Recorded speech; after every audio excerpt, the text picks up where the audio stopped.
ಎಲ್ಲಾರು ರೊಟ್ಟಿ ಬಡದ್ ಬಿಟ್ಟಾರ, ಬರ ಲಟಿಸ್ತಾರ. ಹೆಣ್ಣೊಂದು ಹಡದೆ ನಮ್ಮ ಬಣ್ಣದ ಗೌರಿಯ ನನ್ನ ಕುಂದುರ್ಸಿ ಮನಿಗೆಲ್ಸ ಮಾಡಿದಾರ, ಹೆಣ್ಣಲ್ಲವು ನನಗ ಹಿರಿಹೊಳಿಯ 10 ಗಂಡ ಹಡೆದಾರ ಮತ್ತೆ ಬಂದ್ ಎಂಬುವರು, ದಟ್ಟಿಯ ಉಡುವ ಧರಣಿನ ಹಡೆದಾರ ನಾ ಸತ್ತಾಗ ತುಟಿ ಮುಟ್ಟಿ ಹೇಳ್ತಾಳೆ. ಹೆಣ್ಮಕ್ಳದ್ ಬಾಳ ಐತಿ. ಹೆಣ್ಣು ಹಡೆದ ಮನಿ ತನ್ನಾಗ ಅಂತಾರ, ಕಣ್ಣೇ ನೋಡಾಕ ಬರ್ತಾರ, ಕಣ್ಣೇ ನೋಡಾಕ ಬರ್ತಾರ ಹೊರಗೋಳು ಏನೇನ್ ಕಲ್ತಾಳ್ರಿ ಅಂತ ಕೇಳ್ತಾರ. ಮೊದಲ ವರದಕ್ಷಿಣೆ ಇಲ್ಲಂತ ವರೋಪಚಾರ ಕೊಡ್ಬೇಕಂತ, 10 ತೊಲಿ ಬಂಗಾರ ಅಂತ 20,000 ಮೋಟ್ರ ಅಂತ. ಅದಕ್ಕೆ ಹೆಣ್ಮಕ್ಳದು ಗಂಡನ ಸರಿ ಜೋಡಿ ಸಂಬಾಳ ತರಬೇಕು, ಅಡಿಗೆ ಮಾಡಿ ಮುಸುರಿ ತೊಳಿಬೇಕು, ಮನಿ ಹಸನ ಇಡಬೇಕು, ಮಕ್ಕಳನ್ನ ನೋಡಬೇಕು.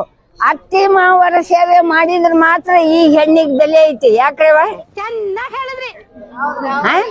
ಅದಕ್ಕೆ ಮನ್ಯಾಗ ಹೆಂಗ ಮಾಡ್ಬೇಕಂತ ಅಂದ್ರೆ ರೊಟ್ಟಿ ಮಾಡುದು ಬಾಳ ಮುಖ್ಯ. ಹೆಣ್ಣು ಮಕ್ಕಳು ಒಂದು ರೊಟ್ಟಿ ಮಾಡುದು, ಒಂದು ಪಲ್ಯ ಮಾಡುದು, ಒಂದು ಸಾರು ಮಾಡುದು, ಯಾರ ಕೈಯಾಗ ರುಚಿ ಆಕೈತಿ ಅನ್ನೋದು ಅದು ನಿಮಗ ಗೊತ್ತದು, ಎಲ್ಲಾರ್ಗಿ ಆಗುದಿಲ್ಲ ಅದು.